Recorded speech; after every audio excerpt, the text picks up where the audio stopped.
છે કે મમ્મી અંશુ આંટીને ચામાં ઝેર મિલાવ્યું છે? અરે એ તો શું? લજ્જા વહુ, અરે આવું પગલું ના ભરાય તમારાથી. શું કરું મોટી બા? તમે જ કહો શું કરું? મોટી બા, તમે ન્યાય કર્યો હોત ને તો મમ્મીએ આ પગલું ના ભર્યું હોત. મમ્મીએ આ પગલું ભર્યું કારણ કે તમે ન્યાય ના કર્યો. પરી, એવું નથી કે દુઃખ માત્ર તમને જ છે.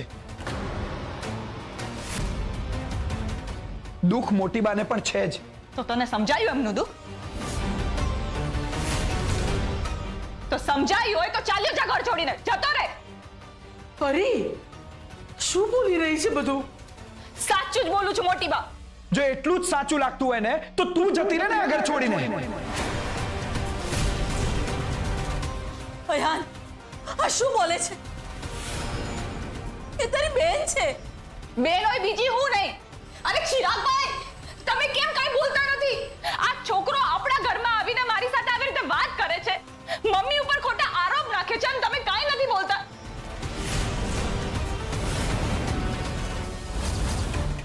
ચિરાગભાઈ કઈ બોલો. ચિરાગભાઈ, તમે તમારી માં અને બેન માટે કાઈ નહીં બોલો. પરીની વાત સાચી છે. તારે મમ્મી ઉપર આ રીતે આરોપ નહોતો નાખવો જોઈતો. ચિરાગભાઈ, હવે આ વાતને જવા દો ને. સરગમ, આ નાની વાત નથી. દર વખતે મમ્મી પર આરોપ નાખવામાં આવે છે, એ આરોપની વાત કરી રહ્યો છું. અને અયાન,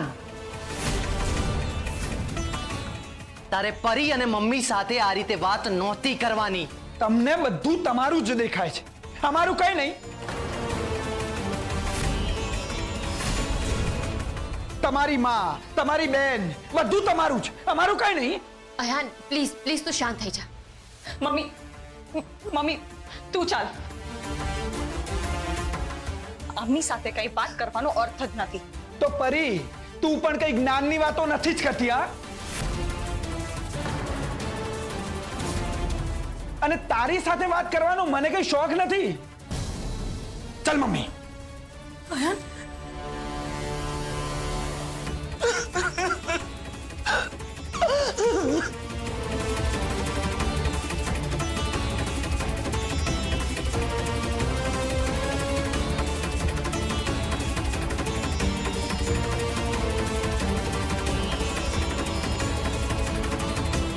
મોટી બા, મોટી બા,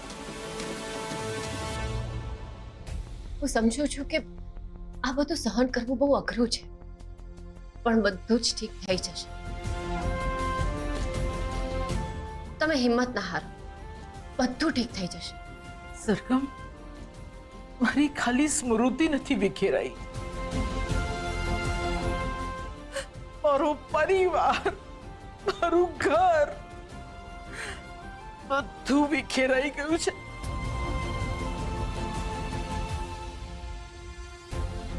હવે કોઈ કઈ નહીં કરી શકે આમાં.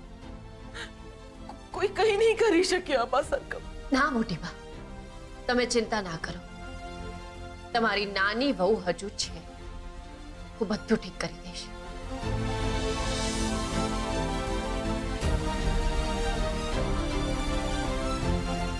હું પરિવારને તૂટવા નહીં દઉં. જેમ તમે અત્યાર સુધી બધું જ સાચવીને રાખ્યું છે ને, એવી જ રીતે હું બધાને જોડીને રાખીશ. તમે હિંમત ના હારો.